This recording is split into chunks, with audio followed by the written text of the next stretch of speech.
উচিত কৰা নচলিব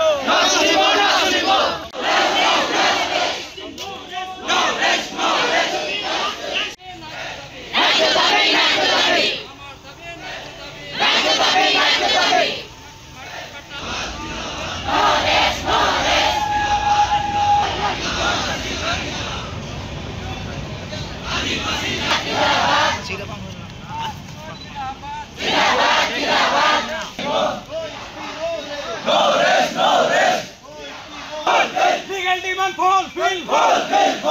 Jindabad, jindabad, jindabad. Asylum left. Our demand legal demand. Our demand legal demand. We want justice. Justice, justice. We want justice. Justice, no rest. No rest, no rest. No justice, no rest. No rest, no rest. No rest, no rest. No rest, no rest. No rest, no rest.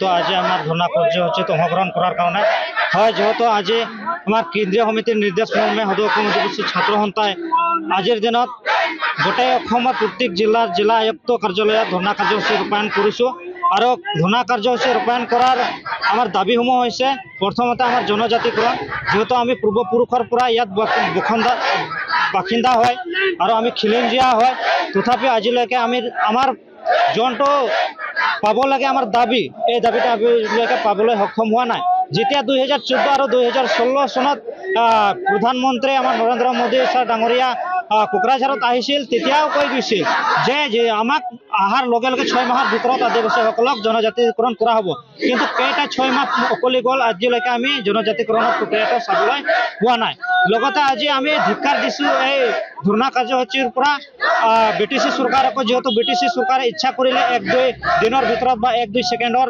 ভিতৰত আমাক মাটিৰ পট্টাটো দিব পাৰে কিন্তু সকলো সময়ত আমাক vote bank হিচাপে ব্যবহাৰ কৰি আহি আছে আমাক ইলেকশনৰ আগে আমাক এটা প্ৰতিশ্ৰুতি দিয়ে যে আপোনালোকে আমাক জিকাই দিয়ক আমি আপোনালোকৰ মাটিৰ পট্টা কাম কৰি দিম আপোনালোকৰ এসটিৰ কাৰণে এনওসি দিম কিন্তু যেতিয়া ইলেকশন পাৰ হৈ যাব এটোৰ ওপৰত আমাক মানে আওকাণে নকৰে বা আমাক গুৰুত্বই নিদিয়ে আমাক মানুহ হিচাপে উবিহেত নকৰে হেতুৰ কাৰণে আমি ধিক্কাৰ দিছো আজি এই প্ৰগ্ৰামৰ পৰা বিটিসি চৰকাৰ যাতে অতি শীঘ্ৰে আমাৰ বিটিসিত থকা আদিবাসী সন্তালৰা মুণ্ডাসকলক আমাৰ ল্যান্ড পাট্টাটো দিয়ক অন্যথা আগন্তুক দিনত যেহেতু অলপ কেইদিনৰ পিছতে 1-2 মাহ পিছতে বিটিসি ইলেকশন আহি আছে এইটো জোতা প্ৰত্যুত্তৰ দিবৰ কাৰণে আমি সাজু হৈ আছো লগতে 26ত আমাৰ এমএলএ ইলেকশন আহি আছে বিজেপি চৰকাৰে যদি আমাৰ অধিকাৰ কাস্ট সাৰ্টিফিকেট জাতি হিসাবত যদি নিদিয়ে আৰ এসটি যদি 26ৰ আগে নিদিয়ে তেনেহলে 26 এমএলএ ইলেকশনৰ এইটো প্ৰত্যুত্তৰ সন্মুখীন হ'বৰ কাৰণে সাজু থাকিব বুলি আমি সদৌ অসম আদিবাসী ছাত্ৰ সন্থাৰ এটা